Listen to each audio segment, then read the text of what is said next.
गाली दे देगा तो 20 चप्पल मारूंगी अभी। नहीं ऐसा बोले तो हमें कहा अनिल शुक्ला एक गाली दे दिया 20 चप्पल मारूंगी तेरे। हमको कहा तेरे खिलाफ मीडियम अभी मुकदमा लिखवाती हूँ।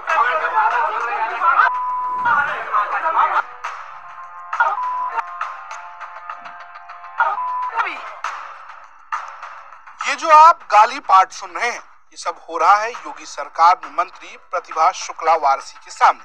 ऐसी ऐसी गालियां दी जा रही हैं मानो कवि उपमाओं की पराकाष्ठा पर खड़ा हो। इतना ही नहीं, चप्पलों से एक आदमी को जमकर पीटा जा रहा है, यूं कहें कि चप्पलों से सूता जा रहा है।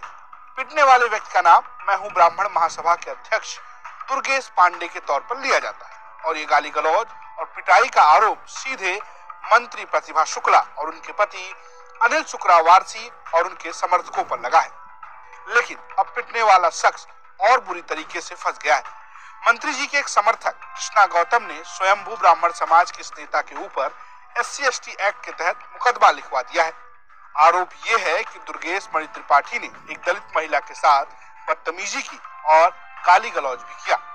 थाना अकबरपुर में माननीय मंत्री जी श्रीमती प्रतिभा शुक्ला जी के साथ आई एक महिला जिनका नाम कृष्णा गौतम है, उनके द्वारा विपक्षी दुर्गेश मणि के खिलाफ एक तहरीर दी गई है।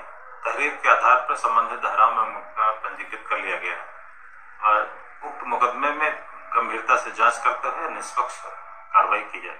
सर, क्या दूसरे पक्ष द्वारा भी कोई तहरीर थाने पर दी गई है? नहीं, अभी तक दूसरे पक्ष द्वारा किसी तरह की कोई तहरीर प्राप्त नहीं। तो दरअसल मामला कानपुर देहात के मड़ौली गांव में हुए अग्निकांड की बात का। बुलडोजर की कार्रवाई के दौरान 2 महिलाओं की मौत के बाद मंत्री प्रतिभा शुक्ला वारसी अपने समर्थकों के साथ पीड़ित कृष्ण गोपाल दीक्षित से मिलने पहुंची थी। उसी वक्त मैं हूं ब्राह्मण महासभा के अध्यक्ष दुर्गेश मणि त्रिपाठी भी पहुंचे थे। पोस्टमार्टम हाउस के सामने दोनों पक्षों के बीच इसको लेकर बवाल हो गया। खूब चप्पलें चली, गाली गलौज भी हुआ। सुनिए इस पर दोनों पक्षों का क्या कहना है। ये कि मड़ौली गांव में जैसे आप सबको मालूम है बड़ी हृदय विदारक घटना हुई। हमारे परिवार की माँ बेटी की मौत हो गई जल के। उसमें उन परिवार को सांत्वना देने, उनका मनोबल बढ़ाने, उनके न्याय की लड़ाई लड़ने के लिए, चूंकि हम लोग का एक सामाजिक संगठन है, हमें जाना है हमारे समाज की लड़ाई लड़ने। मैं वहाँ गया, मैं अपने नैतिक दायित्वों का पालन करने वहाँ गया।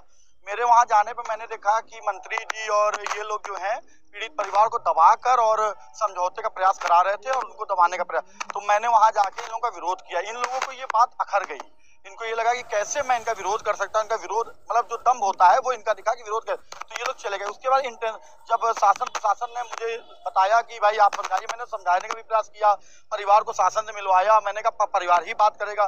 दोनों के बीच में सामंजस्य बैठा के इसको एक निष्कर्ष तक पहुंचाया मैंने। चप्पल घटना कब हुई, कहाँ से? ये पोस्टमार्टम हाउस में हुई, जब राजशेखर साहब कमिश्नर साहब ने मुझसे बोला कि दुर्गेश आप चले जाइए। जो है समाज के नेता के नाम पर अराजक तत्व है, इनका काम ही है कमाई करना, उल्टे सीधे काम करना और ऐसे मौकों पे पहुंच जाना। तो इसी तरीके से ये लोग परसों भी घटना स्थल पे पहुंचे थे। मंत्री जी को उल्टा सीधा बोला, फेसबुक पे उल्टा सीधा डाला, गाली गलौज किया, नारे लगाए। हम लोग शांत रहे, कुछ नहीं बोले। कल जो है वो जो हमारे पूर्व अध्यक्ष हैं भारतीय जनता पार्टी के राहुल अग्निहोत्री, उनसे भी गाली गलौज किया, उनके साथ भी धक्का मुक्की किया और वही लोग पोस्टमार्टम हाउस में आकर के सरकार विरोधी नारे लगा रहे थे। तो और हम लोगों के खिलाफ भी उल्टा सीधा बोल रहे थे, जिसपे कार्यकर्ताओं ने उसका विरोध किया। तो उसमें से जो एक उनका नेता था, उसने जो है कृष्णा गौतम के ऊपर हाथ डाल दिया। आप किसी महिला के ऊपर हाथ डाल दोगे तो महिला तो फिर बर्दाश्त तो करेगी नहीं। उसी में जो है लपटा झपटी हुई और उसको उसके बाद पकड़ के खींचने लगा, तब जिसपे उसने इसका विरोध किया और फिर वो पुलिस आ गई और उसको खींच कर ले गई। अब इसे क्या ही कहें, पहले चप्पल खाओ, फिर गालियां सुनो और अब मुकदमा भी झेलो।